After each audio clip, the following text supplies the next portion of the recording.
नमस्ते कैम छो दोस्तों। आज हम रिव्यू करने वाले हैं PS2 पोनियन सेल्वन पार्ट 2। दोस्तों बहुत ही सुंदर मूवी है।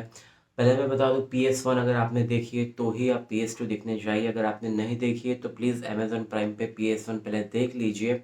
मैं आपको पहले बता देता हूं कि आपको शायद फर्स्ट हाफ आपको कुछ समझ में नहीं आए, ऐसा होगा। अगर आपने PS1 नहीं देखी है तो मैं आपको शॉर्ट में बता देता हूँ। तो प्लीज़ आप शांति से देखिएगा। जैसे जैसे आगे बढ़ती जाएगी आपका डाउट्स क्लियर होते जाएंगे। कुछ शायद आपको क्लियर नहीं होगा तो भी आपको मूवी में मज़ा आने वाला है। तो ऐसा नहीं है कि आपको कुछ लगेगा कि नहीं यार ये क्या हुआ वो क्या हुआ, पर आप पूरी मूवी देखिए, मज़ा आ जाएगा। अगर PS1 आपको अच्छी लगी तो डेफिनेटली PS2 आपको अच्छी लगने ही वाली है। पहले बता दो दोस्तों, ये डायरेक्टर हमको बताया कि मणिरत्नम इसके डायरेक्टर है और AR रहमान म्यूजिकल है। तो दोस्तों उसकी स्टोरी में बता दें कि ये स्टोरी शुरुआत होती है प्रीलूड से, मतलब शुरू की स्टोरी दिखाई गई है कि करिगालन और ऐश्वर्या राय, मतलब विक्रम और ऐश्वर्या राय का जो यंग यंग इनका जो प्यार है वो दिखाया गया है। और फिर सब स्टोरी वहाँ से शुरू होती है। तो आपको पता चल ही जाएगा ट्रेलर से कि जो कि अरुण मौर्य है वो कि लगता है कि मर गया, डूब गया, पर वो अभी जिंदा है डेफिनेटली, क्योंकि आपको ट्रेलर से पता चल जाने वाला है कि वो डूबा है। पर कोई ऐश्वर्या राय जैसी कोई डुप्लीकेट बूढ़ी औरत आती है और उससे कुछ बचाना चाह रही है, तो डेफिनेटली वो अरुण मौर्य जो कि पोन्नियन सेल्वन है वो बच जाता है। या पोन्नियन सेल्वन का मतलब क्या है? मतलब है कि कावेरी का बेटा, मतलब क्योंकि कावेरी में वो डूब नहीं जाता, उसको बचा लेती है, तो उसको बोल दे पोन्नियन सेल्वन। तो मतलब ये पूरा सबसे बड़ा हीरो उसका यही है। और मैं आपको इसका शॉर्ट में हिस्ट्री भी बता देता हूँ कि ये राजराज करके इसका नाम था। मतलब ये 900 टू 10,000 हमारा जो ईस्वी साल था उस टाइम का ये चौल वंश का राजा था और बहुत ही महान राजा था। तो यस, ये सब पूरी स्टोरी सही नहीं है, पर ये फिक्शन स्टोरी है, नॉवेल है। कृष्णा करके, R कृष्णमूर्ति करके, जो कि कल्कि करके फिर नो राइटिंग करते थे, उसकी ये नॉवेल पे पूरी बेस्ड है। पर कुछ कुछ स्टोरी या कुछ कुछ कैरेक्टर्स वो रियल में थे और वे 3 बार श्रीलंका गए थे और फिर सब कुछ इकट्ठा किया था। फिर इन्होंने मॉडिफाई करके ये पूरी नॉवेल बनाई है। तो उस पे ये PS1 PS2 दोनों बेस्ड है। स्टोरी ये जा रही है, बहुत ही एंगेजिंग है, एंटरटेनिंग है, आपको इन्वॉल्व रखेगी। चौल वंश जो राजवंश का राजा था, तो उसके 2 बेटे उसको मारने के लिए सब पांडियन जो होते वो सभी बहुत ट्राई कर रहे हैं। और नंदिनी जो कि ऐश्वर्या राय है वो भी उसमें मिली हुई है।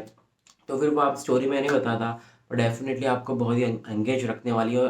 मान लीजिए ये ऐश्वर्या और विक्रम की ही पूरी मूवी है। ऐश्वर्या और विक्रम, यस, ये मतलब पूरी छा जाएगी ऐश्वर्या इस फिल्म में। और पॉजिटिव में तो यस, ये पूरी बहुत ही अच्छी से स्टोरी दिखाई गई है। बैकग्राउंड म्यूजिक बहुत अच्छा है, गाने ठीक ठाक है, A R रहमान की म्यूजिक बहुत अच्छा है। और एक्टिंग सभी की बहुत ही बढ़िया है। और आपको पूरा एंगेज रखेगी, एंड तक एंगेज रखेगी। और नेगेटिव में आपको मैं बताऊँ तो यार एंड उसका आपको कुछ हजम नहीं होगा कि यार ऐसा क्यों हुआ। पर हम, क्योंकि ये नॉवेल पे बेस्ड है, तो मैं आपको एक हिस्ट्री बताऊं कि जब ये 1950 से 1954 तक ये साउथ में तमिल में ये कल्कि करके जो लिखते थे वो आर्टिकल आते थे। तो इतना आर्टिकल, इतने न्यूज़पेपर जो आर्टिकल आते थे, इतने फेमस हुए थे कि लोगों के रेलवे स्टेशन पे लाइन लगती थी हर हफ्ते, जो आता था कि अब क्या होगा अब क्या होगा। और उस टाइम पे भी इसने जब एंड कर दिया ऐसे, तो इतने मतलब इसके जो भी फैन फॉलोइंग थे इतने नाराज हुए थे कि क्यों आपने ऐसा किया, बहुत लेटर लिखे कि यार आपने ऐसा एंड क्यों दिया और वगैरह वगैरह।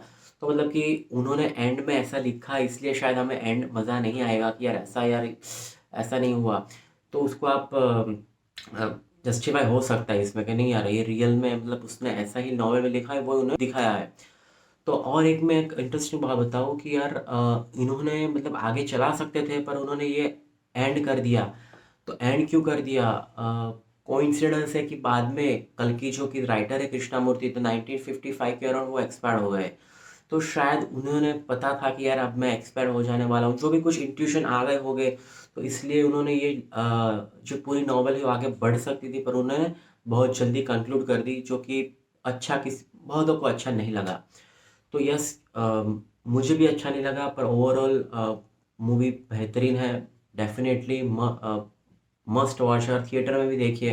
अगर आप थिएटर में नहीं जा सकते, बाद में अमेजन प्राइम पे आएगी तब देखना, तो शांति से देखना। शायद आपको कुछ कन्फ्यूजन हो सकता है कि यार ऐसा क्यों हुआ, ये कैसे हुआ, पर आपको धीमे धीमे पता चल जाएगा। और शायद आप दूसरी बार अमेजन पर आए तब देख लेना, तीसरी बार देख लेना तो ज़्यादा क्लियर हो जाएगा।